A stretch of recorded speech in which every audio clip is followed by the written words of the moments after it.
Greetings, Shadow Sprites! I'm Seraphina Shadowgrave, your friendly vampire demon archivist. For those who may not know, I'm a huge Vocaloid fan who's been in the fandom for over 10 years. I thought I'd put my knowledge to the test and go over a Vocaloid Iceberg together with you. This particular Iceberg was originally put together by a Reddit user who's since deleted their account, so some of the entries are a little bit harder to trace. And if anyone knows what they might be referencing, or knows the original creator of this iceberg, please comment that down below. I've done everything I can to verify what's real, but the deeper we go, the less clear things get. So let's start at the top and see how deep this really goes.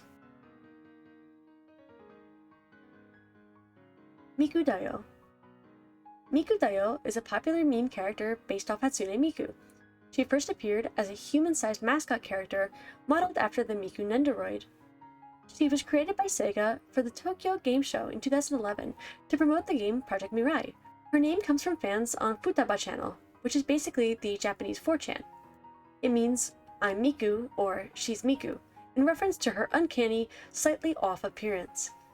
She is now recognized as her own unique character with her own personality, slightly creepy, clumsy, and almost menacing at times, yet in a comedic tone. Piapro. Piapro is a content-sharing platform managed by Krypton Future Media, designed to facilitate peer-to-peer, non-commercial collaboration among creators within the Vocaloid community. Piapro is actually short for Peer Production. Krypton Future Media, and by extension, Piapro, own the characters Hatsune Miku, Kagumine Rin and Len, Megurine Luka, Mako, and Kaito. They have also recently developed their own production software, Piapro Studio.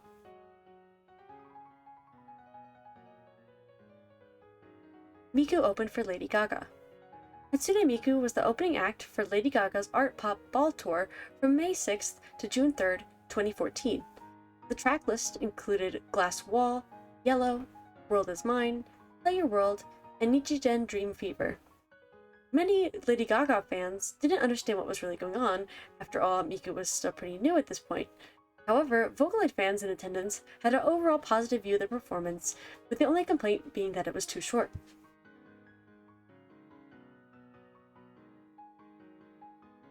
Save Miku. Around 2012, people began to notice increased deletions of Vocaloid videos from YouTube. There was an influx of false copyright claims, and fans began a Save Miku initiative. From what I could gather, it seems that this was a global issue. However, overseas fans in particular were very aggressive in this campaign. At the time, there were many people overreacting, thinking that all Vocaloid content was going to be removed from the internet. Yet, this issue soon resolved itself as YouTube's copyright processes evolved, and whoever was mass reporting videos decided to stop. This particular entry I couldn't find much detailed information on, so if you were present for the Save Miku campaign, please share your experiences in the comments below. Miku Made Minecraft. Miku Made Minecraft is an ongoing meme in response to the game's actual creator, Notch, making transphobic comments on Twitter. A Miku parody account responded to these comments saying, "I created Minecraft," and "Shut up, transphobe, I created Minecraft," which blew up across the platform. Since then, this meme has been used in other contexts, such as Miku wrote Harry Potter, in response to the transphobic author J.K. Rowling. Miku has always been popular within the LGBT community, and continues to be.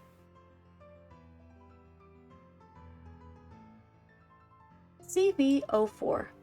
CV04 was a supposed male Vocaloid connected to the character vocal series, with Miku, CV01, Rin and Len, CV02, and Luka, CV03, developed by Krypton Future Media. This male Vocaloid was never created and has no name, design, or voice bank. There were simply circulating rumors of a supposed fourth character during the V2 era. Miku commercials.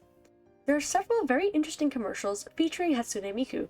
Some notable collaborations include Domino's Pizza, Toyota, Lux Shampoo, Pocky, 7-Eleven, Family Mart, and more. One of these commercials features Scarlett Johansson, and another includes an actual blooper reel. I find it really interesting which companies decide to use Miku, as some of them are more Japanese-centric, but other ones are, such as Toyota and Domino's, actually focused on an American audience, which is very surprising because at the time, Miku was not very popular overseas. Rin and Len's relationship. Rin and Len's relationship has always been a hot topic within the Vocaloid community. To put all rumors to rest, the official relationship is that they are mirror images. Whatever that means is up to your interpretation. Some people make songs where they are a couple, some people make songs where they are siblings, and as long as it's not both, I'm okay with it. Now, me personally, I see them as twins, but there is technically no right or wrong answer in this regard. Wowaka's death. Wowaka's death was a great loss to the Vocaloid community. Wowaka was an iconic early producer, creating famous songs like Unhappy Refrain, Unknown Mother Goose, Two-Faced Lovers, Rolling Girl, and more. He sadly passed away at age 31 due to heart failure. Various Vocaloid artists have made music with Wowaka as an inspiration, including Kenshi Yonezu, also known as Hachi.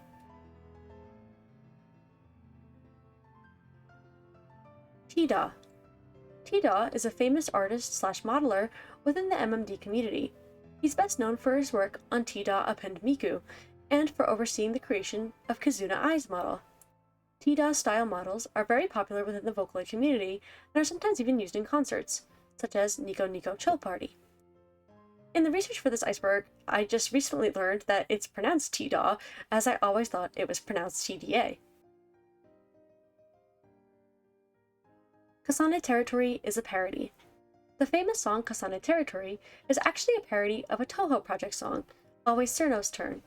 Toho Project is a famous bullet hell with 20 mainline games and 13 spin-offs. Cerno is a childless ice fairy and is sometimes described as incompetent. Despite this, she is strong and determined.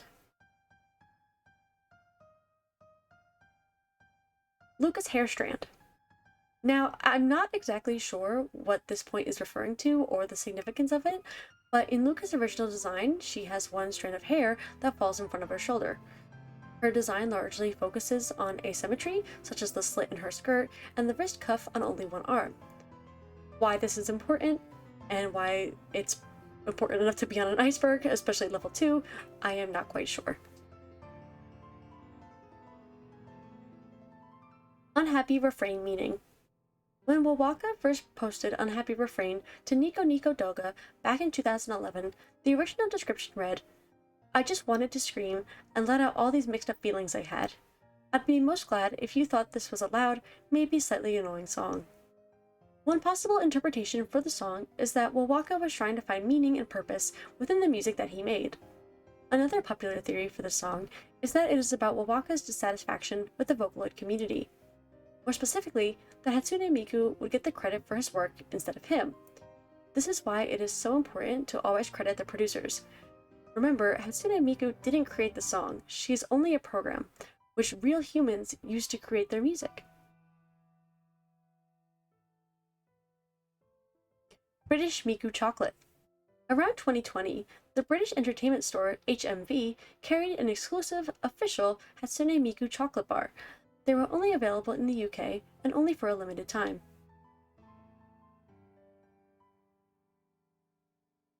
Black Rock Shooter.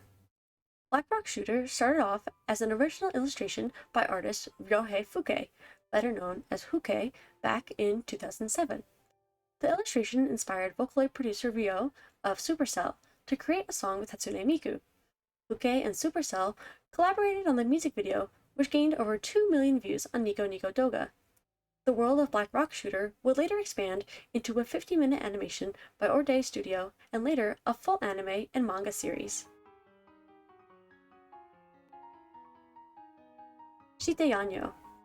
Shiteyanyo is a fan-made character based off Hatsune Miku. She was created as a meme on Pixiv in the early 2010s. Her design replaces Miku's twin tails with teal legs, and she crawls around like a little ominous creature. She has no canon or fanon personality, but I typically just see her as a little gremlin. Aki Dearest Vocaloid videos. Aki Dearest is a YouTuber who makes content surrounding primarily anime and video games. She used to make videos about Vocaloid, often in the top 10 style format, such as 5 songs that will change the way you see Vocaloid and 7 terrifying Vocaloid songs. So that concludes our first part of the Vocaloid Iceberg, Tier 1 and 2. I hope you guys enjoyed. If there's any additional information you could provide for these subjects, please comment them down below. And if you like this video, please give it a like and subscribe. So long, my shadow sprites, till we meet again.